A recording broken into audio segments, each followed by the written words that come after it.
You get a bonus, $20,000. After taxes, it's 14. You stare at your checking account and feel nothing. Not excited, not relieved, just vaguely anxious about what you're supposed to do with it. So you leave it there for 3 months, then 6. It earns 0.01% interest while you read articles about high-yield savings accounts you never open. Eventually, you spend $4,000 on a trip because you have the cash. The rest just dissolves. A new laptop, dinner out more often, things you would have bought anyway, just faster. A year later, the money's gone and you have no idea where it went. Here's what's strange. You know someone who got the same bonus, same job, same city, roughly the same life. They also did nothing dramatic with it, but somehow their $14,000 is now 17, and the year after that, it's 22. Not because they're smarter or more disciplined, they just put it somewhere different on day one. Most people think the gap between them and the top 1% is about how much they earn. That's obviously part of it, but the deeper gap, the one that actually compounds, is about what they do in the first 48 hours after money hits their account. And the even deeper truth, they don't actually do anything in those 48 hours. They set up systems years ago that do it for them. The decision was made once, then it just happens automatically over and over while they think about other things. The standard advice is diversify, invest long-term, don't try to time the market. And that's all true, but it's useless if you're staring at $14,000 in your checking account on a Tuesday afternoon and have no idea what diversify actually means in practice. So, most people do what feels safe. They keep it liquid. They tell themselves they'll figure it out soon. This feels responsible. It feels like you're not being reckless. And for a few weeks, it is responsible. But 6 months later, that same caution has cost you more than any bad investment would have. The logic goes something like this. I'll just keep it here until I understand my options. I don't want to make a mistake, which sounds reasonable, except the mistake is already happening. The mistake is the waiting itself. Because here's what you don't realize when you're in it. Cash sitting in checking isn't neutral. It's not like pressing pause. It's like leaving fruit on the counter. Something is happening to it every single day, even if you can't see it. Here's what the top 1% understand. Cash has a job, and if you don't assign it one immediately, it assigns itself one. That job is getting spent on nothing. Wealthy people don't keep large amounts of cash in checking accounts because they're disciplined. They keep it out of checking accounts because they don't trust themselves. The money is hidden from them on purpose. This isn't about complex strategies. It's about a simple structural rule. Money that's visible gets spent. Money that requires 2 steps to access gets ignored. And money that's ignored grows. The gap isn't strategy, it's friction. And here's the part that takes people years to figure out. The wealthy aren't better at delayed gratification. They've just designed their financial life so they never have to practice it. The choice was made once, probably on a boring afternoon 5 years ago, and now it just runs in the background. You think they're resisting temptation every day. They're not. They removed the temptation from view and then forgot about it entirely. Think of cash like a puddle of water on your kitchen counter. If you leave it there, it evaporates, slowly, invisibly, but completely. You can't stop it by watching it more carefully. You stop it by putting it in a container. The top 1% treat every dollar like it's trying to escape, so they build containers, not because they're paranoid, because they've watched what happens when they don't. Most people do the opposite. They keep their savings in the most accessible place possible, right next to their spending money, and then rely on willpower to keep them separate. That works for a few weeks. It never works for a few years. Here's another way to think about it. Your checking account is like your kitchen table. It's where you do daily business. Your bills sit there, your coffee sits there. Things come and go constantly. Now imagine you put something valuable on that table. Your passport, an expensive watch, a stack of cash. How long before it gets knocked off, covered up, or mixed in with the junk mail? That's what's happening in your checking account. Your savings are sitting on the table where you live your daily financial life.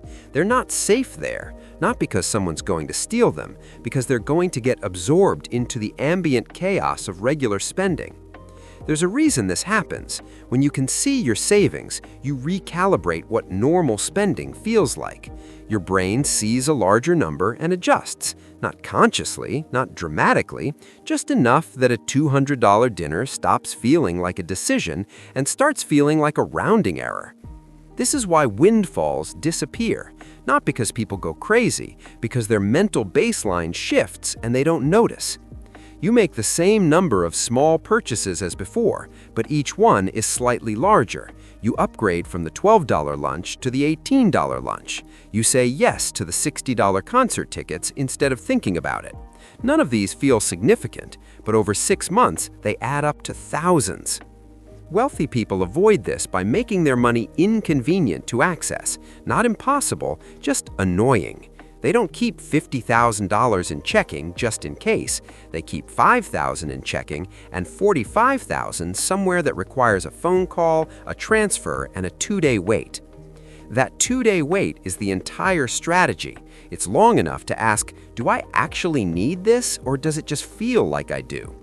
And here's what happens during those 2 days. Most desires evaporate, not because you talked yourself out of them, because the feeling passed on its own. You wanted the thing in the moment, you don't 48 hours later. But if the money had been immediately available, you would have bought it anyway. The friction isn't punishment, it's a filter. It separates real needs from passing impulses without requiring you to be some kind of monk about it. Let's say you keep an extra $20,000 in your checking account, earning nothing. Over 10 years, inflation erodes about 25% of its value. So you've effectively lost $5,000 by doing the safe thing. Now let's say you move that same $20,000 into a boring index fund, averaging 8% annually. In 10 years, it's worth about $43,000. That's not because you did anything clever. It's because you moved the money once and then forgot about it entirely. The difference between these two outcomes is $23,000. That's not abstract. That's 2 years of rent, or every vacation you'll take over the next decade, or the difference between retiring at 65 and retiring at 62. And the only thing that created it was a single decision you made in 15 minutes on a random Tuesday. But here's the part that's harder to calculate. What did keeping that money visible cost you in mental energy? How many times did you look at your checking account balance and feel guilty about spending money on something you actually enjoyed? How many times did you talk yourself into something you didn't really want because the money's just sitting there anyway? The financial cost is measurable. The psychological cost is harder to track, but it's real. When your savings are mixed with your spending money, you're negotiating with yourself constantly. And most people are bad negotiators with themselves. They either give in too easily or restrict too harshly, and then binge later.